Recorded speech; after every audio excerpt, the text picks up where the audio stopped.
ॐ अथ शैलपुत्री स्तोत्रम् ध्यानम् वन्दे वाञ्छितलाभाय चन्द्रार्धकृतशेखरां वृषारूढां शूलधरां शैलपुत्रीं यशस्विनीं। हिमालय उवाच मातस्त्वं कृपया गृहे मम सुता जातासि नित्यापि यद् भाग्यं मे बहुजन्मजन्मजनितं मन्ये महत्पुण्यदं। दृष्टं रूपमिदं परात्परतरां मूर्तिं भवान्या अपि माहेशीं प्रतिदर्शयासु कृपया विश्वेशितोभ्यं नमः। श्रीदेव्युवाच ददामि चक्षुस्ते दिव्यं पश्य मे रूपमैश्वरम् छिन्धि हृत्संशयं विद्धि सर्वदेवमयीं पितः। श्रीमहादेव उवाच इत्युक्त्वा तं गिरिश्रेष्ठं दत्त्वा विज्ञानमुत्तमं स्वरूपं दर्शयामास दिव्यं माहेश्वरं तदा। शशिकोटिप्रभं चारु चन्द्रार्धकृतशेखरं त्रिशूलवरहस्तं च जटामण्डितमस्तकं भयानकं घोररूपं कालानलसहस्रभं पञ्चवक्त्रं त्रिनेत्रं च नागयज्ञोपवीतिनां द्विपिचरमाम्बरधरं नागेन्द्रकृतभूषणम्। एवं विलोक्य तद्रूपं विस्मितो हिमवान् पुनः प्रोवाच वचनं माता रूपमन्त्यत्प्रदर्शय। ततः संहृत्य तद्रूपं दर्शयामास तत्क्षणात् रूपमन्यनुमुनिश्रेष्ठ विश्वरूपा सनातनी। शरच्चन्द्रनिभं चारु मुकुटोज्ज्वलमस्तकं शङ्खचक्रगदा पद्मा हस्तं नेत्रत्रयोज्ज्वलं दिव्यमाल्याम्बरधरं दिव्यगन्धानुलेपनं योगीन्द्रवृन्दसंवन्द्य सुचारुचरणाम्बुजं सर्वतः पाणिपादं च सर्वतोक्षिशिरोमुखं। दृष्ट्वा तदेतत्परमं रूपं स हिमवान् पुनः प्रणम्य तनयां प्राह विस्मयोत्फुल्ललोचनः। हिमालय उवाच मातस्तवेदं परमं रूपमैश्वरमुत्तमं विस्मितोऽस्मि समालोक्य रूपमन्यत्प्रदर्शय। त्वं यस्य सोऽह्यशोच्यो हि धन्यश्च परमेश्वरी अनुगृह्णीष्व मातर्मां कृपया त्वां नमो नमः। श्रीमहादेव उवाच इत्युक्त्वा सा तदा पित्रा शैलराजेन पार्वती तद्रूपमपि संहृत्य दिव्यं रूपं समादधे।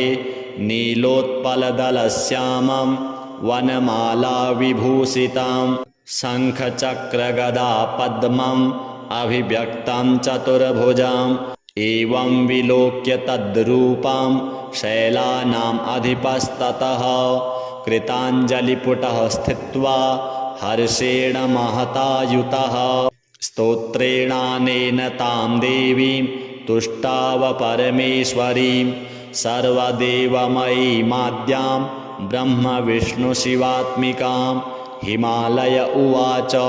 मातः सर्वमयि प्रसीद परमे विश्वेशि विश्वाश्रये।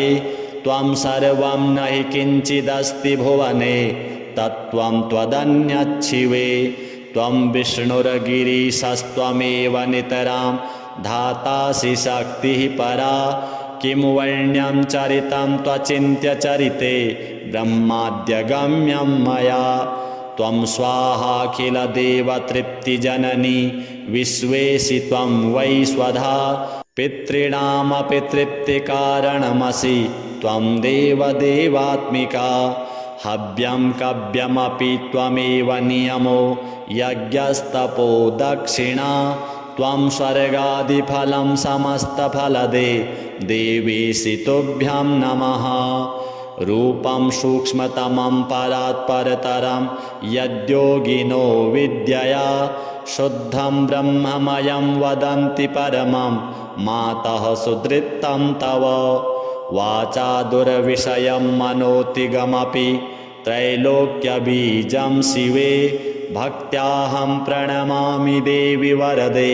विश्वेश्वरी त्राहि माम्। उद्यत्सूर्यसहस्रभां मम गृहे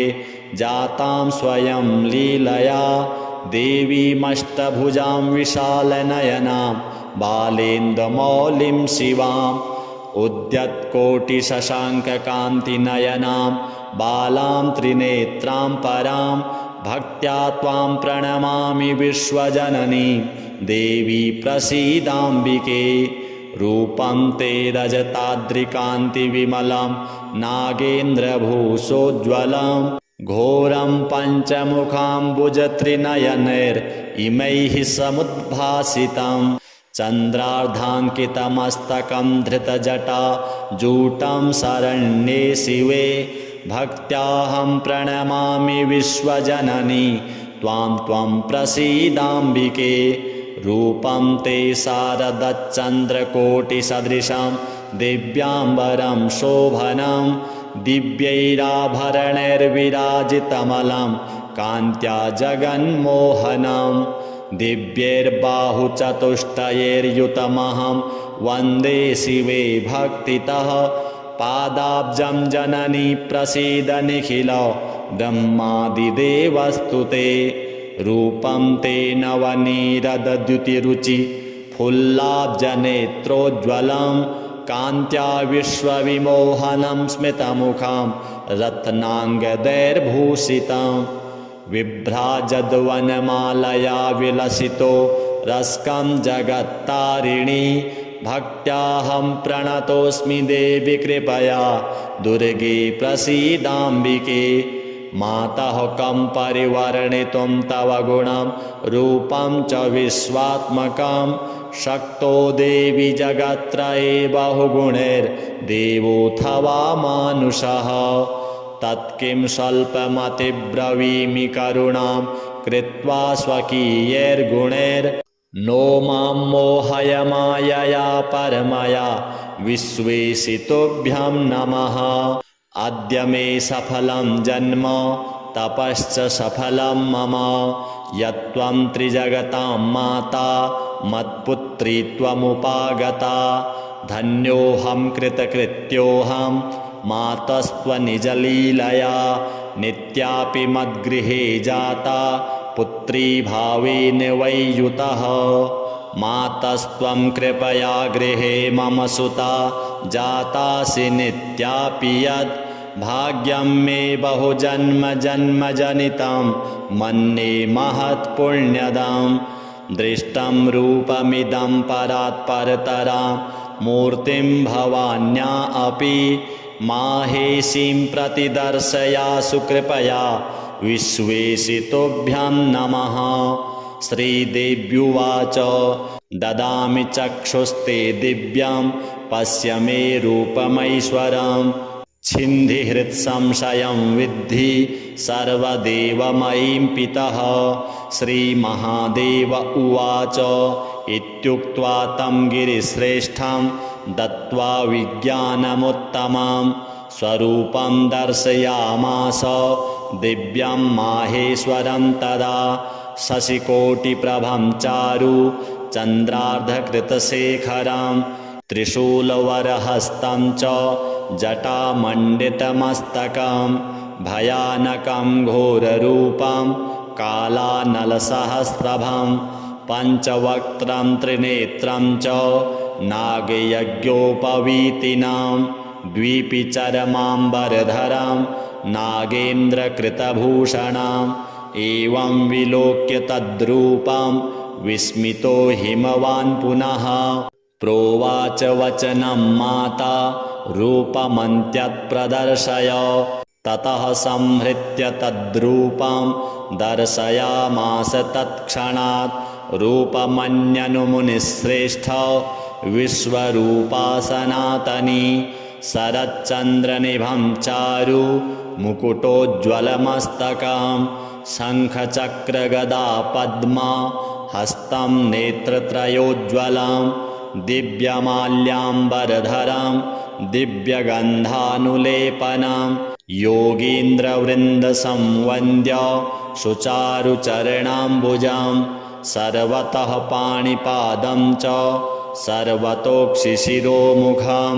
दृष्ट्वा तदेतत्परमं रूपं स हिमवान् पुनः प्रणम्य तनयां प्राह विस्मयोत्फुल्ललोचनः। हिमालय उवाच मातस्तवेदं परमं रूपमैश्वरमुत्तमं विस्मितोऽस्मि समालोक्य रूपमन्यत् प्रदर्शय। त्वं यस्य सोऽह्यशोच्यो हि धन्यश्च परमेश्वरी अनुगृह्णीष्व मातर्मां कृपया त्वां नमो नमः। श्रीमहादेव उवाच इत्युक्त्वा सा तदा पित्रा शैलराजेन पार्वती तद्रूपमपि संहृत्य दिव्यं रूपं समादधे नीलोत्पलदलश्यामं वनमालाविभूषितां शङ्खचक्रगदा पद्मम् अभिव्यक्तं चतुर्भुजाम् एवं विलोक्य तद्रूपं शैलानाम् अधिपस्ततः कृताञ्जलिपुटः स्थित्वा हर्षेण महतायुतः स्तोत्रेणानेन तां देवीं तुष्टाव परमेश्वरीं सर्वदेवमयीमाद्यां ब्रह्मविष्णुशिवात्मिकां। हिमालय उवाच मातः सर्वमयी प्रसीद परमे विश्वेशि विश्वाश्रये त्वं सर्वं न हि किञ्चिदस्ति भुवने तत्त्वं त्वदन्यच्छिवे त्वं विष्णुर्गिरीशस्त्वमेव नितरां धातासि शक्तिः परा किं वर्ण्यं चरितं त्वचिन्त्य चरिते ब्रह्माद्यगम्यं मया त्वं स्वाहाखिलदेवतृप्तिजननी विश्वेशि त्वं वै स्वधा पितॄणामपि तृप्तिकारणमसि त्वं देवदेवात्मिका हव्यं कव्यमपि त्वमेव नियमो यज्ञस्तपो दक्षिणा त्वं स्वर्गादिफलं समस्तफलदे देवीसि तुभ्यं नमः। रूपं सूक्ष्मतमं परात्परतरं यद्योगिनो विद्यया शुद्धं ब्रह्ममयं वदन्ति परमं मातः सुदृत्तं तव वाचा दुर्विषयं मनोतिगमपि त्रैलोक्यबीजं शिवे भक्त्याहं प्रणमामि देवि वरदे विश्वेश्वरी त्राहि माम् उद्यत्सूर्यसहस्रभां मम गृहे जातां स्वयं लीलया देवीमष्टभुजां विशालनयनां बालेन्दुमौलिं शिवाम् उद्यत्कोटिशशाङ्ककान्तिनयनां बालां त्रिनेत्रां परां भक्त्या त्वां प्रणमामि विश्वजननी देवी प्रसीदाम्बिके रूपं ते रजताद्रिकान्तिविमलं नागेन्द्रभूषोज्ज्वलं घोरं पञ्चमुखाम्बुजत्रिनयनैर्इमैः समुद्भासितं चन्द्रार्धाङ्कितमस्तकं धृतजटा जूटं शरण्ये शिवे भक्त्याहं प्रणमामि विश्वजननी त्वां त्वं प्रसीदाम्बिके रूपं ते शारदच्चन्द्रकोटिसदृशं दिव्याम्बरं शोभनं दिव्यैराभरणैर्विराजितमलं कान्त्या जगन्मोहनं दिव्यैर्बाहुचतुष्टयैर्युतमहं वन्दे शिवे भक्तितः पादाब्जं जननी प्रसीद निखिल ब्रह्मादिदेवस्तु ते रूपं ते नवनीरदद्युतिरुचि फुल्लाब्जनेत्रोज्ज्वलं कान्त्या विश्वविमोहनं स्मितमुखं रत्नाङ्गदैर्भूषितं विभ्राजद्वनमालया विलसितो रस्कं जगत्तारिणी भक्त्याहं प्रणतोऽस्मि देवि कृपया दुर्गे प्रसीदाम्बिके मातः कं परिवर्णितुं तव गुणं रूपं च विश्वात्मकं शक्तो देवि जगत्त्रये बहुगुणैर्देवोऽथवा मानुषः तत्किं स्वल्पमतिब्रवीमि करुणां कृत्वा स्वकीयैर्गुणैर्नो मां मोहय मायया परमया विश्वेशितुभ्यं नमः अद्य मे सफलं जन्म तपश्च सफलं मम यत्त्वं त्रिजगतां माता मत्पुत्री त्वमुपागता धन्योऽहं कृतकृत्योऽहं मातस्त्वनिजलीलया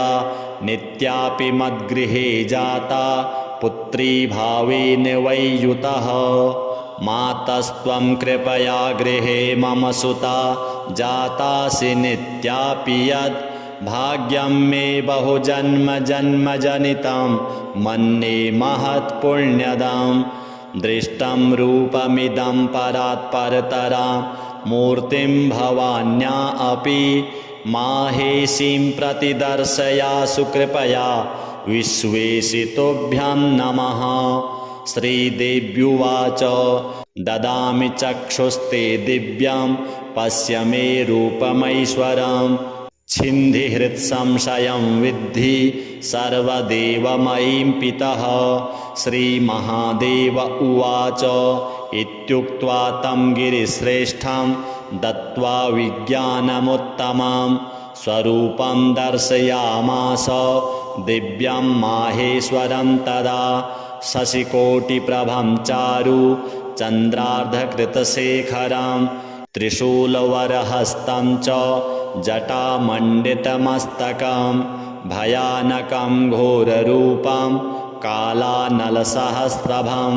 पञ्चवक्त्रं त्रिनेत्रं च नागयज्ञोपवीतिनां द्विपिचरमाम्बरधरं नागेन्द्रकृतभूषणम् एवं विलोक्य तद्रूपं विस्मितो हिमवान् पुनः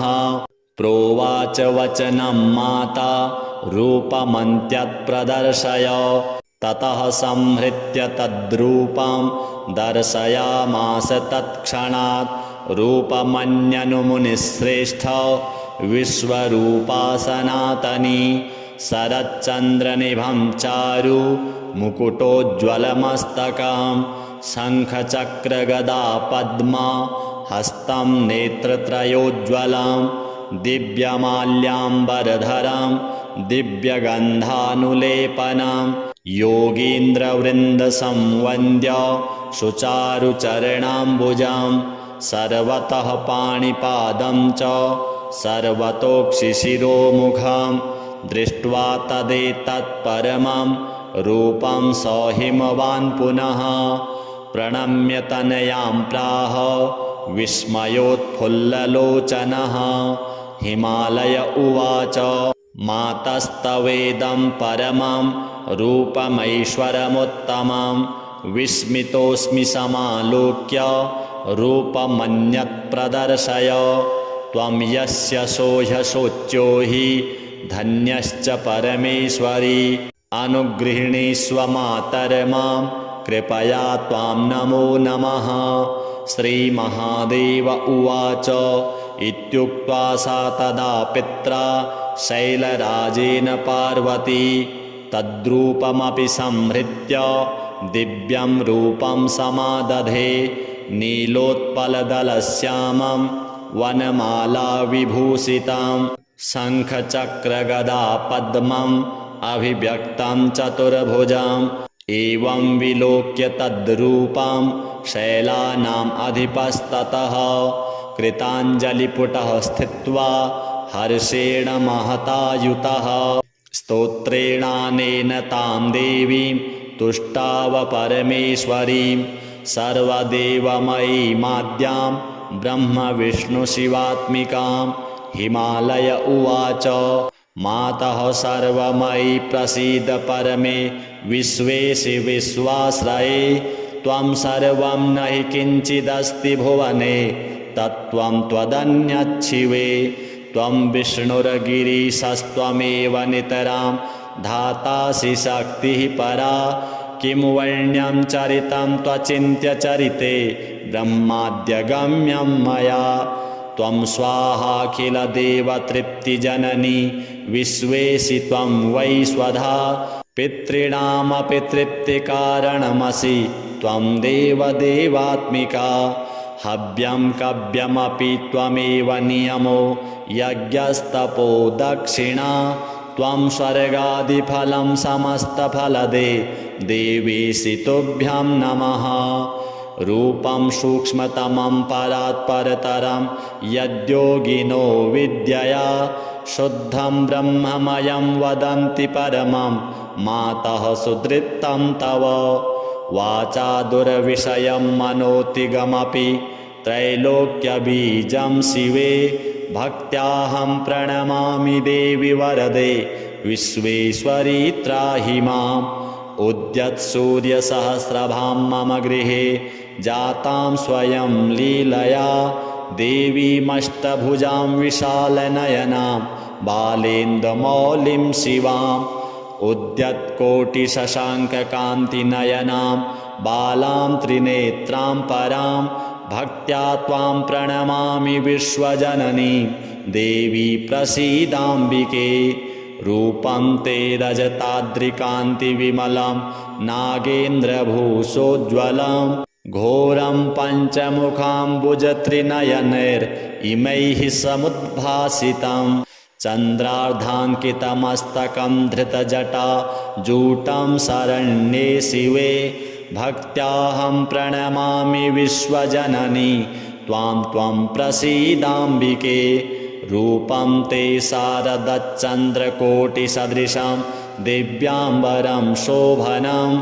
दिव्यैराभरणैर्विराजितमलं कान्त्या जगन्मोहनं दिव्यैर्बाहुचतुष्टयैर्युतमहं वन्दे शिवे भक्तितः पादाब्जं जननी प्रसीद निखिल ब्रह्मादिदेवस्तु ते रूपं ते नवनीरदद्युतिरुचि फुल्लाब्जनेत्रोज्ज्वलं कान्त्या विश्वविमोहनं स्मितमुखं रत्नाङ्गदैर्भूषितं विभ्राजद्वनमालया विलसितो रस्कं जगत्तारिणी भक्त्याहं प्रणतोऽस्मि देवि कृपया दुर्गे प्रसीदाम्बिके मातः कं परिवर्णितुं तव गुणं रूपं च विश्वात्मकं शक्तो देवि जगत्त्रये बहुगुणैर्देवोऽथवा मानुषः तत्किं स्वल्पमतिब्रवीमि करुणां कृत्वा स्वकीयैर्गुणैर्नो मां मोहय मायया परमया विश्वेशितुभ्यं नमः अद्य मे सफलं जन्म तपश्च सफलं मम यत्त्वं त्रिजगतां माता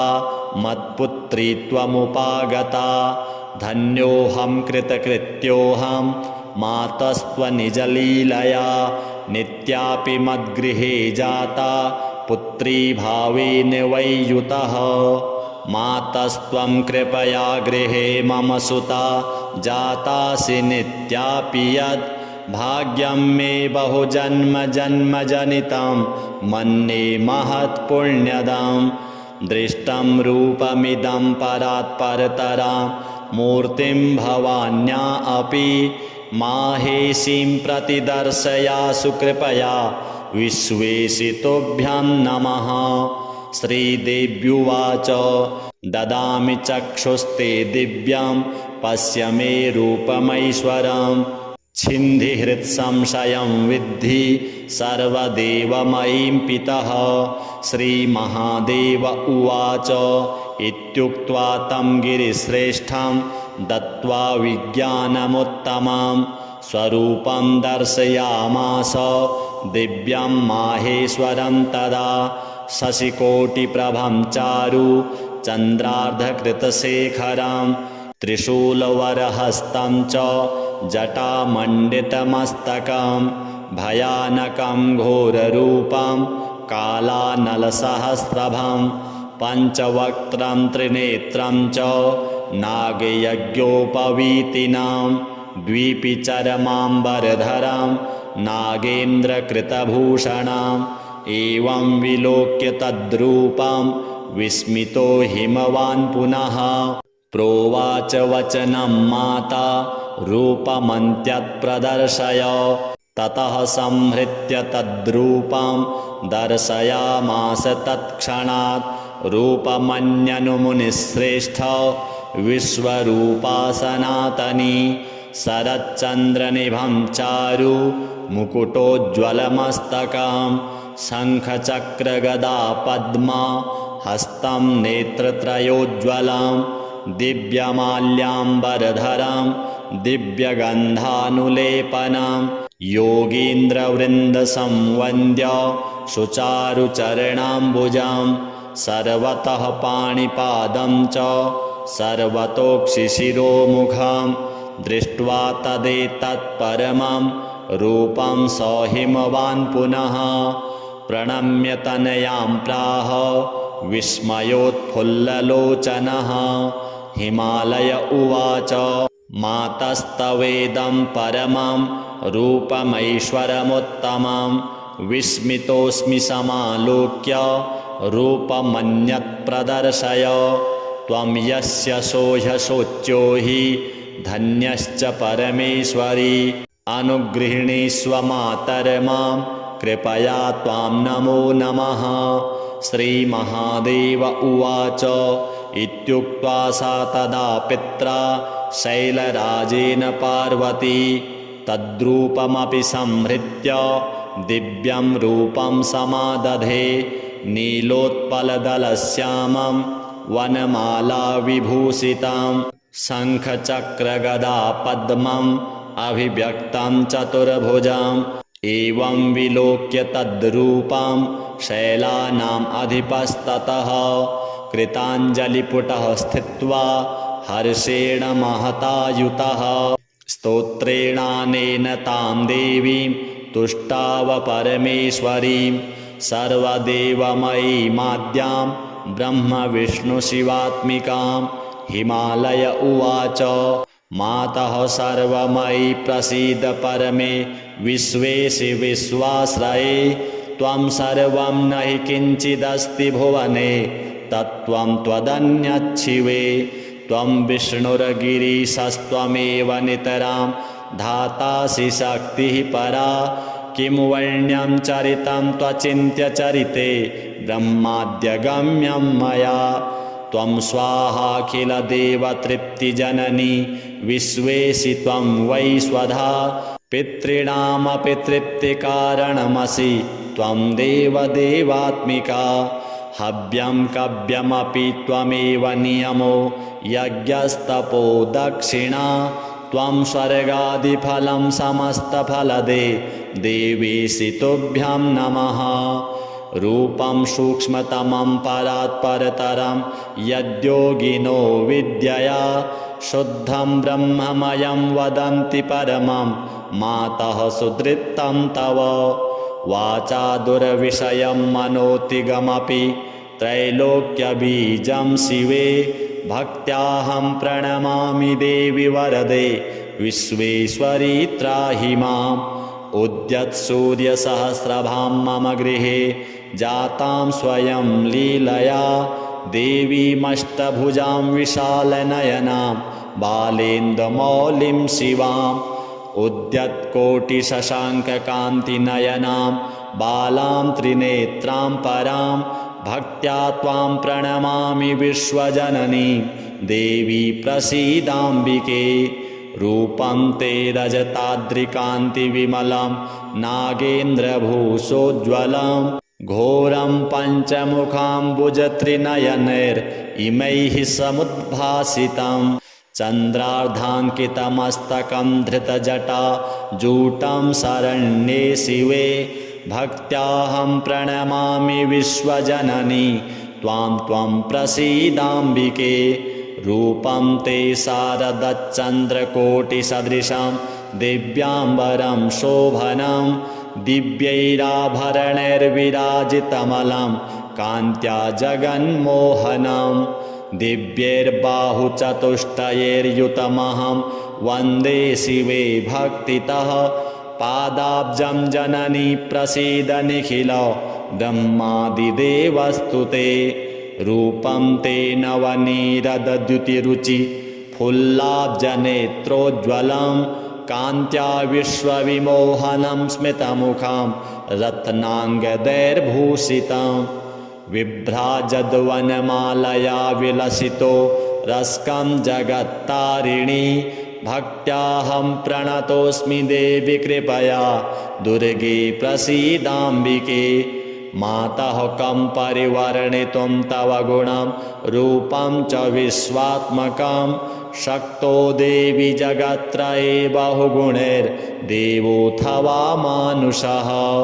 तत्किं स्वल्पमतिब्रवीमि करुणां कृत्वा स्वकीयैर्गुणैर्नो मां मोहय मायया परमया विश्वेशितुभ्यं नमः अद्य मे सफलं जन्म तपश्च सफलं मम यत्त्वं त्रिजगतां माता मत्पुत्री त्वमुपागता धन्योऽहं कृतकृत्योऽहं मातस्त्वनिजलीलया नित्यापि मद्गृहे जाता पुत्री भावेन वैयुतः मातस्त्वं कृपया गृहे मम सुता जातासि नित्यापि यद् भाग्यं मे बहुजन्मजन्मजनितं मन्ये महत्पुण्यदं दृष्टं रूपमिदं परात् परतरां मूर्तिं भवान्या अपि माहेशीं प्रतिदर्शयासु कृपया विश्वेशितुभ्यं नमः श्रीदेव्युवाच ददामि चक्षुस्ते दिव्यं पश्य मे रूपमैश्वरं छिन्धिहृत्संशयं विद्धि सर्वदेवमयीं पितः श्रीमहादेव उवाच इत्युक्त्वा तं गिरिश्रेष्ठं दत्त्वा विज्ञानमुत्तमं स्वरूपं दर्शयामास दिव्यं माहेश्वरं तदा शशिकोटिप्रभं चारु चन्द्रार्धकृतशेखरं त्रिशूलवरहस्तं च जटामण्डितमस्तकं भयानकं घोररूपं कालानलसहस्रभं पञ्चवक्त्रं त्रिनेत्रं च नागयज्ञोपवीतिनां द्विपिचरमाम्बरधरं नागेन्द्रकृतभूषणम् एवं विलोक्य तद्रूपं विस्मितो हिमवान् पुनः प्रोवाच वचनं माता रूपमन्त्यत्प्रदर्शय ततः संहृत्य तद्रूपं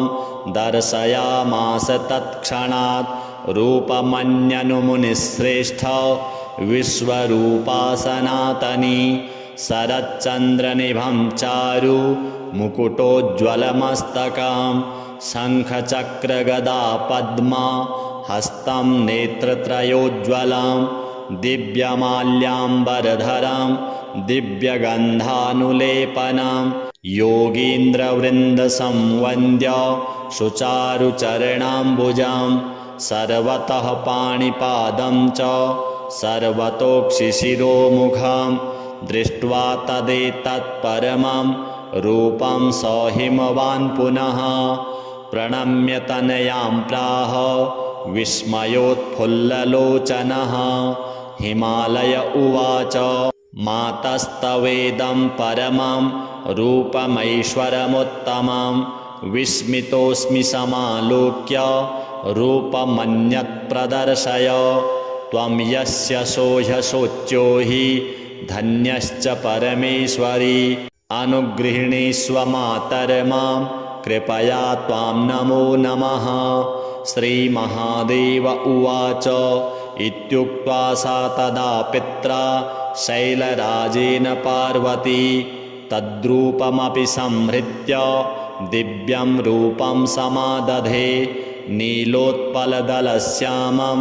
वनमाला विभूषितं शङ्खचक्रगदा पद्मं अभिव्यक्तं चतुर्भुजम् एवं विलोक्य तद्रूपं शैलानाम् अधिपस्ततः कृताञ्जलिपुटः स्थित्वा हर्षेण महता युतः स्तोत्रेणानेन तां देवीं तुष्टाव परमेश्वरीं सर्वदेवमयीमाद्यां ब्रह्मविष्णुशिवात्मिकां हिमालय उवाच मातः सर्वमयी प्रसीद परमे विश्वेशि विश्वाश्रये त्वं सर्वं न हि किञ्चिदस्ति भुवने तत्त्वं त्वदन्यच्छिवे त्वं विष्णुर्गिरीशस्त्वमेव नितरां धातासि शक्तिः परा किं वर्ण्यं चरितं त्वचिन्त्य चरिते ब्रह्माद्यगम्यं मया त्वं स्वाहाखिलदेवतृप्तिजननी विश्वेशि त्वं वै स्वधा पितॄणामपि तृप्तिकारणमसि त्वं देवदेवात्मिका हव्यं कव्यमपि त्वमेव नियमो यज्ञस्तपो दक्षिणा त्वं स्वर्गादिफलं समस्तफलदे देवेशि तुभ्यं नमः रूपं सूक्ष्मतमं परात्परतरं यद्योगिनो विद्यया शुद्धं ब्रह्ममयं वदन्ति परमं मातः सुदृतं तव वाचा दुर्विषयं मनोतिगमपि त्रैलोक्यबीजं शिवे भक्त्याहं प्रणमामि देवि वरदे विश्वेश्वरी त्राहि माम् उद्यत्सूर्यसहस्रभां मम गृहे जातां स्वयं लीलया देवीमष्टभुजां विशालनयनां बालेन्दुमौलिं शिवाम् उद्यत्कोटिशशाङ्ककान्तिनयनां बालां त्रिनेत्रां परां भक्त्या त्वां प्रणमामि विश्वजननीं देवी प्रसीदाम्बिके रूपं ते रजताद्रिकान्तिविमलं नागेन्द्रभूषोज्ज्वलं घोरं पञ्चमुखाम्बुजत्रिनयनैर्इमैः समुद्भासितं चन्द्रार्धाङ्कितमस्तकं धृतजटा जूटं शरण्ये शिवे भक्त्याहं प्रणमामि विश्वजननी त्वां प्रसीदाम्बिके रूपं ते शारदचन्द्रकोटिसदृशं दिव्याम्बरं शोभनं दिव्यैराभरणैर्विराजितमलं कान्त्या जगन्मोहनं दिव्यैर्बाहुचतुष्टयैर्युतमहं वन्दे शिवे भक्तितः पादाब्जं जननी प्रसीद निखिल ब्रह्मादिदेवस्तुते रूपं ते नवनीरदद्युतिरुचि फुल्लाब्जनेत्रोज्ज्वलं कान्त्या विश्वविमोहनं स्मितमुखं रत्नाङ्गदैर्भूषितं विभ्राजद्वनमालया विलसितो रस्कं जगत्तारिणी भक्त्याहं प्रणतोऽस्मि देवि कृपया दुर्गे प्रसीदाम्बिके मातः कं परिवर्णितुं तव गुणं रूपं च विश्वात्मकं शक्तो देवि जगत्त्रये बहुगुणैर्देवोऽथवा मानुषः तत्किं स्वल्पमतिब्रवीमि करुणां कृत्वा स्वकीयैर्गुणैर्नो मां मोहय मायया परमया विश्वेशि तुभ्यं नमः अद्य मे सफलं जन्म तपश्च सफलं मम यत्त्वं त्रिजगतां माता मत्पुत्री त्वमुपागता धन्योऽहं कृतकृत्योऽहं मातस्त्वनिजलीलया नित्यापि मद्गृहे जाता पुत्री भावेन वै युतः। जय जय श्री हिमालयराजकृतां शैलपुत्री स्तोत्रं सम्पूर्णम्।